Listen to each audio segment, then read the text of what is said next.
This is Practical Moments with Pastor Moffitt. Thank you so much for joining me. I am super excited. Listen, in Psalms 55, David wrote, "My heart is sore pained within me. My heart is sore pained within me." I can so relate to David because my heart has been sore on so many occasions. But I've learned that tears are sometimes necessary so that we can see God's love and grace in our lives like never before and in a total new way. Pastor Moffitt, yes, I'm talking about myself in third person. I went through a period in my life where I cried every day for 2 to 3 years. I woke up crying. I went to bed crying. I drove in the car crying. I went to work crying. I would sit in church and cry, and people thought I was under the presence of God, but my heart was sore. I didn't know what to do. Life had dealt me some cards, and I didn't know how to play.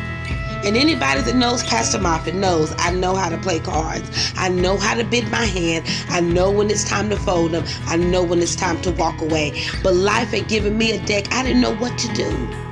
So I cried. I cried every day for 2 to 3 years, except one night I came in. I got in the tub and I began to soak and I began to cry.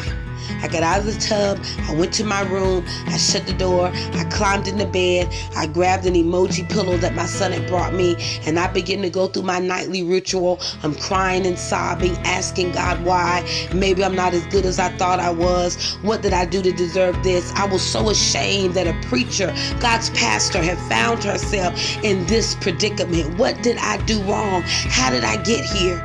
And as I began to sob, the presence of the Lord began to fill the room so much until the emoji became God's chest.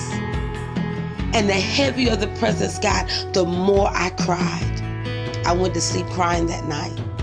I woke up the next morning and I sat on the side of the bed preparing myself to cry, and the Holy Spirit whispered Romans chapter 15 verse 13. It says, "May the God of hope fill you with all joy and peace as you trust in him, so that you may overflow with hope by the power of the Holy Spirit." Wow, this was the Holy Spirit letting me know that I did not have to suffer tragedy alone, that you don't have to suffer loss alone, but because the Holy Spirit lives on the inside of you, that you have hope that's overflowing, that you have a joy and a peace that pass all understanding. You just have to embrace the Holy Spirit, embrace the peace of God that he gave us on Calvary.